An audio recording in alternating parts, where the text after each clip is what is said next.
Gianna, read this message right away. It's really important, so please check it immediately. Eleanor, why are you messaging me at this hour? It's 3 a.m. Are you feeling unwell or something?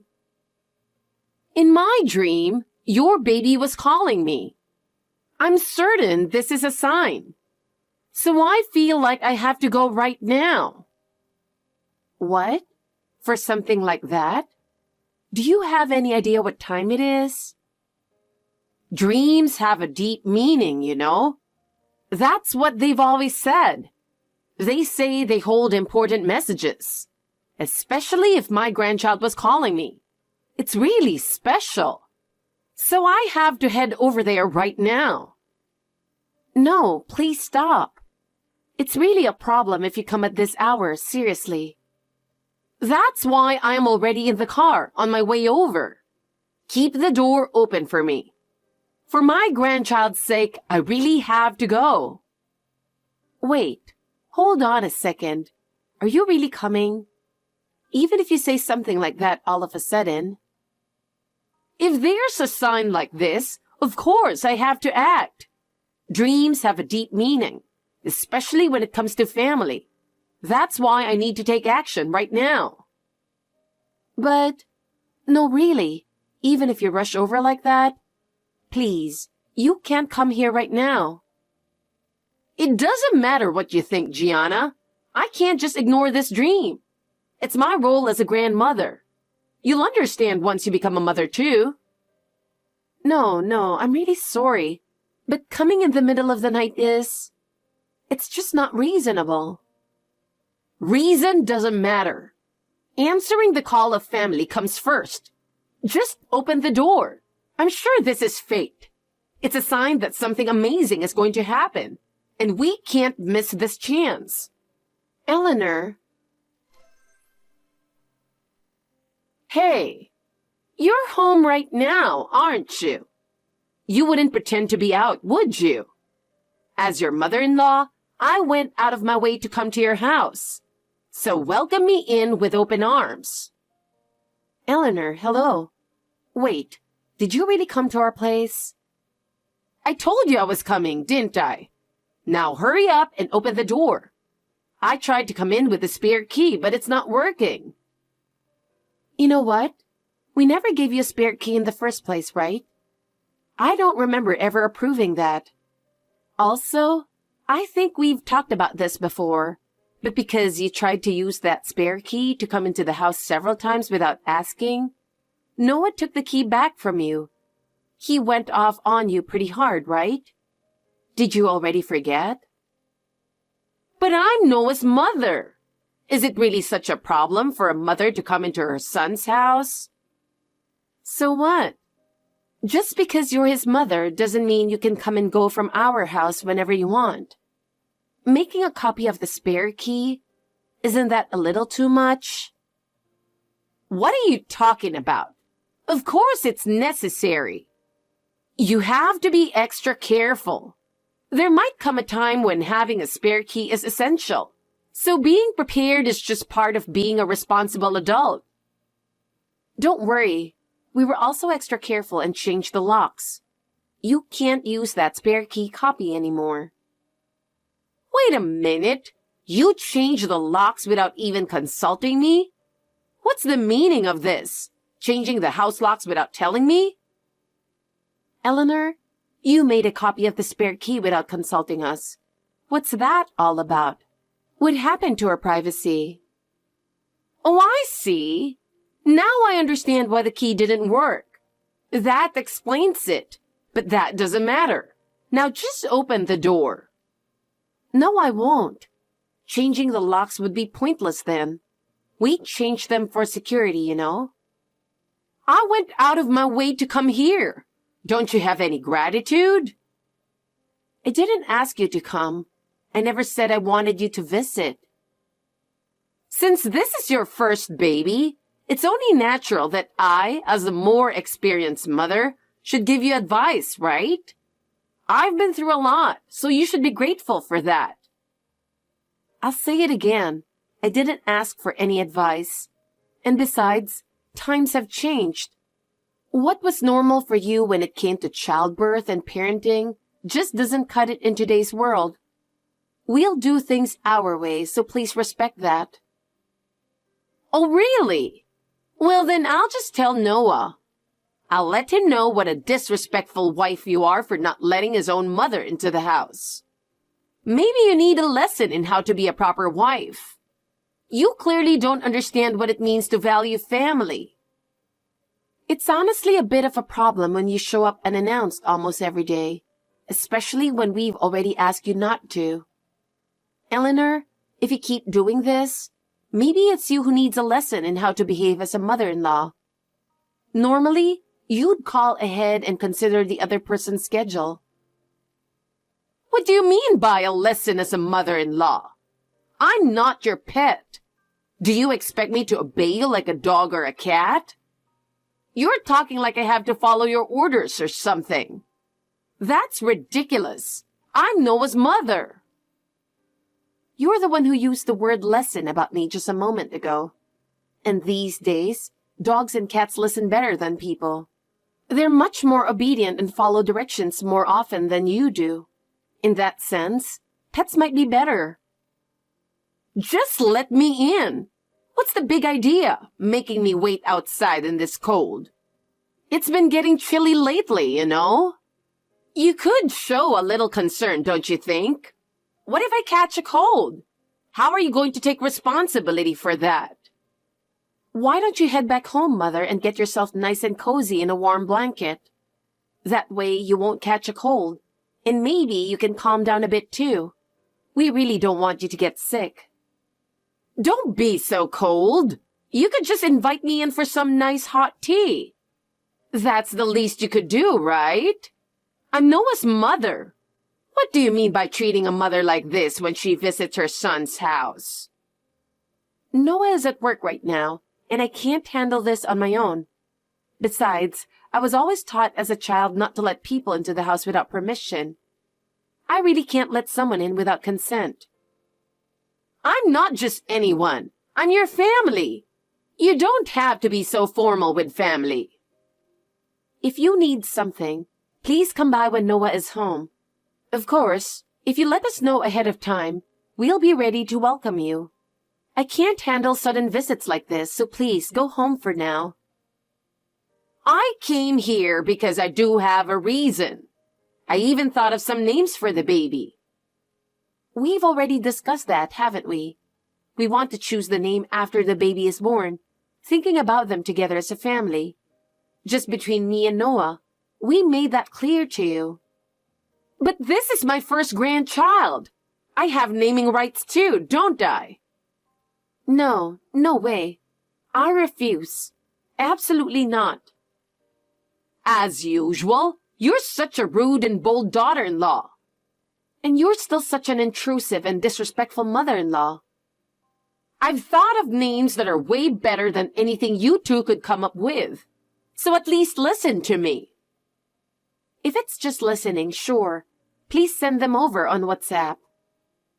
Let me into the house. If the names are good, I'll let you in. Consider this a test to see if you can come in. Seriously, this is what's wrong with today's wives. My favorite show's rerun is starting in 5 minutes. So could you keep it short? Just because you're on maternity leave doesn't mean you should be lazy. Just because no one's giving you attention doesn't mean you should come by every day. Oh, now it's 4 minutes left. Fine then. I've come up with names for both a girl and a boy. Oh, is that so? I appreciate it. For a girl, how about Princess, Glitter, or Starshine? Excuse me? Princess, Glitter, Starshine? You really have no taste, do you? Wait, what? Is this really about taste? For Princess, I meant Venus. That's setting quite a high bar for beauty. For Glitter, I meant Ariel. But disappearing into bubbles sound like a bit of a problem. And it kind of reminds me of dish soap. Or how about Cruella de Vil? Nice. Sounds like she'd be a strong woman. I kind of want that name for myself now. Aren't these names all adorable? All of them are rejected. Why? They're what you call bizarre names. I don't want those weird names for my child. I can already see how much trouble the kid would have in the future. And you don't like Jupiter for a boy either. What's wrong with your taste? What's wrong with your taste, Eleanor? Personally, I think Cruella de Vil is the best option. What do you think? There's nothing to think about. It's a hard no. Honestly. Okay then, let's move on to boys' names. I really don't want to hear any more.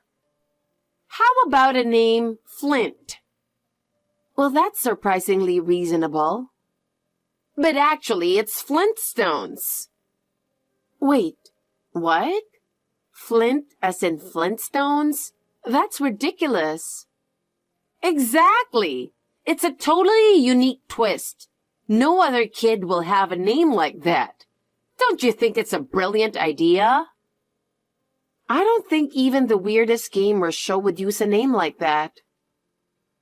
Calling it a bizarre name is just rude. Then how about Bobby Bear? Huh? Wait a second. You don't mean... You're not talking about an actual bear, are you? Pooh! You mean like the cartoon character? Pooh works too.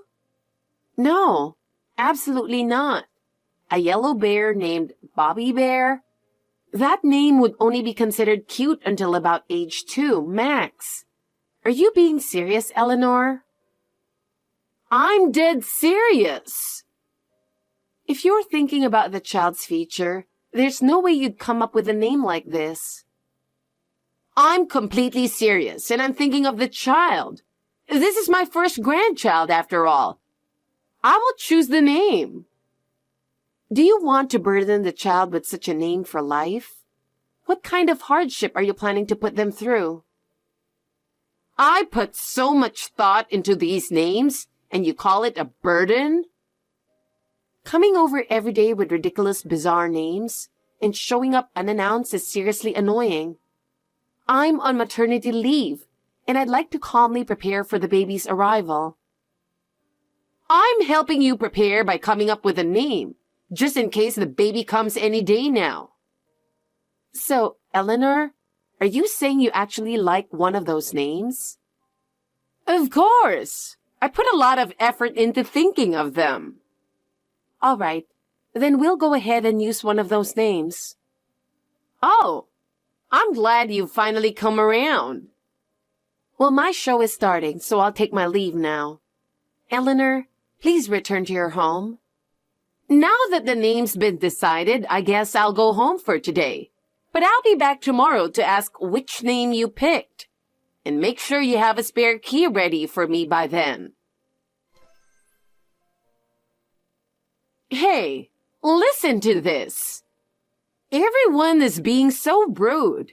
I really can't believe it. Hey, Gianna, are you seeing my messages on WhatsApp?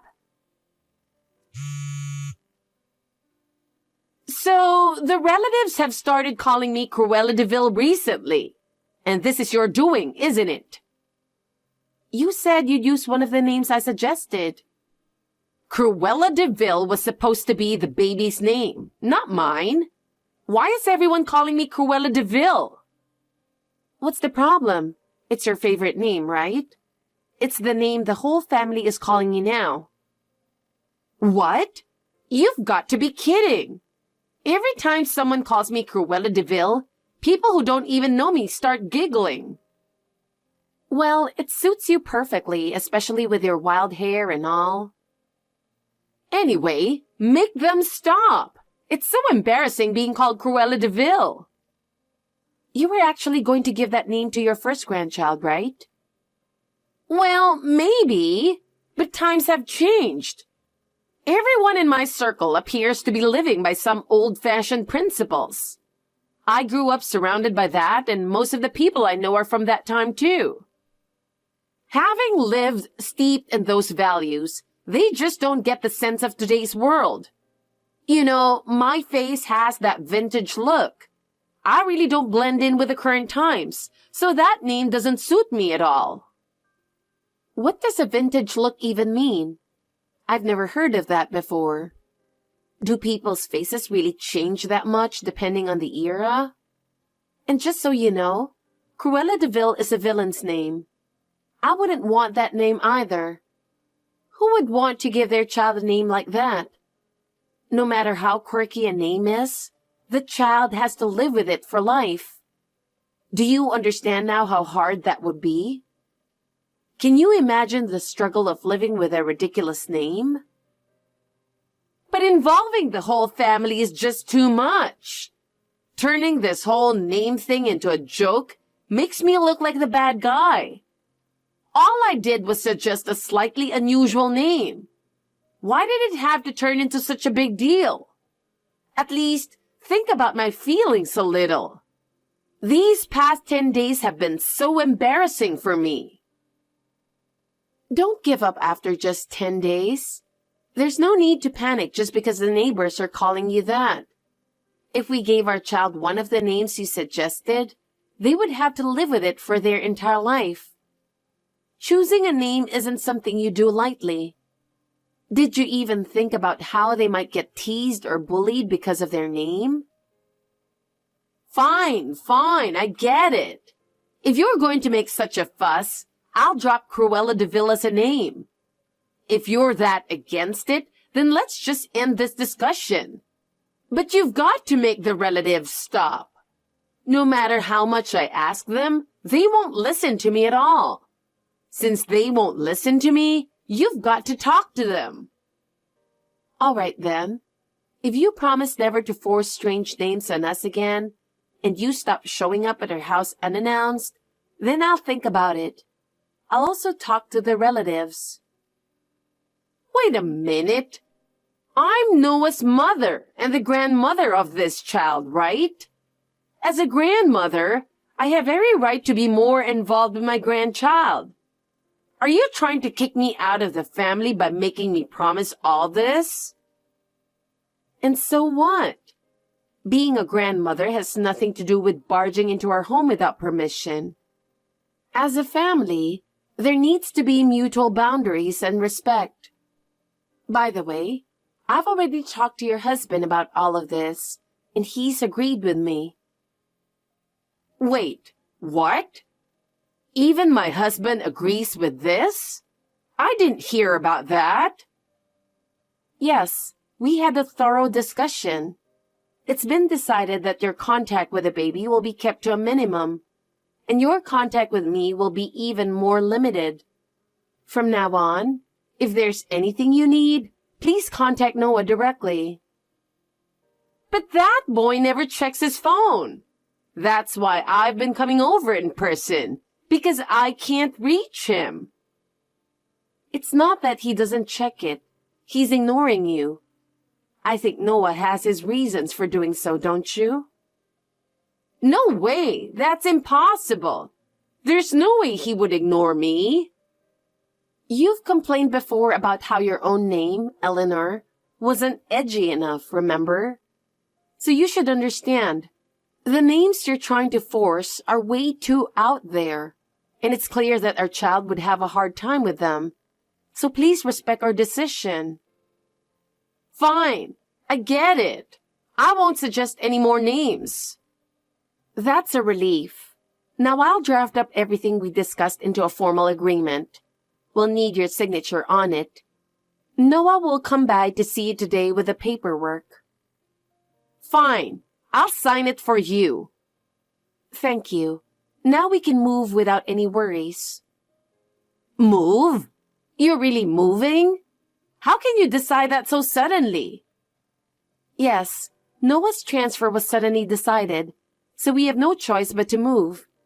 I'm currently on maternity leave, and I'll be switching to remote work, so I can work from anywhere. We're not tied down to any specific location. Wait a minute. If you move, I won't be able to visit easily anymore. I won't be able to see my grandchild. Exactly. That's the point. I already mentioned this, didn't I? From now on, I want to focus on starting a new life with Noah. And since you signed the agreement, I assume you won't break your promise, right? The agreement was just a formality. I had no idea you were moving. Where are you moving to? I'm not telling you, Eleanor. There's no need for you to interfere in our new life. I'll be preparing for a home birth and, after that, we'll move to our new place. I don't think we'll be seeing each other again, so please, take care. Wait, hold on. I've been looking forward to meeting my first grandchild. I can't accept this. I must see my grandchild. Honestly, seeing a Cruella de Vil-like mother-in-law every day was really stressful. Now I'm finally free from that burden. Don't say that. We're family, so we should try to get along. I'm sure we can improve the relationship between us, right? It's too late to change your attitude now. It's far too late for that. Our relationship can't be fixed anymore. I promise to always call ahead from now on, and I won't just barge in anymore. So please, don't make this the end. Sorry, Eleanor, but my favorite TV show rerun is starting, so I'll take my leave now. I don't want my fun time interrupted. Wait, are you saying your favorite show is more important than me? What kind of show could possibly be that interesting? Well, a sexy detective enjoying tea time is much more charming than Cruella de Vil's nonsense. So with that, goodbye, Eleanor. I don't plan on seeing you for quite some time. Wait, please, let me hold my first grandchild. You don't have to see me. Just let me hold the baby. That's going to be difficult. As stated in the agreement, contact will be kept to a minimum. Goodbye. No!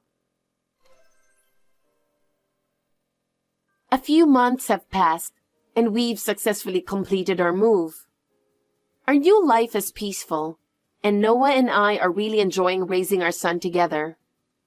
Our baby boy is growing quickly, and every day feels so fulfilling. Meanwhile, Eleanor has been completely isolated by her relatives, who continue to call her Cruella de Vil.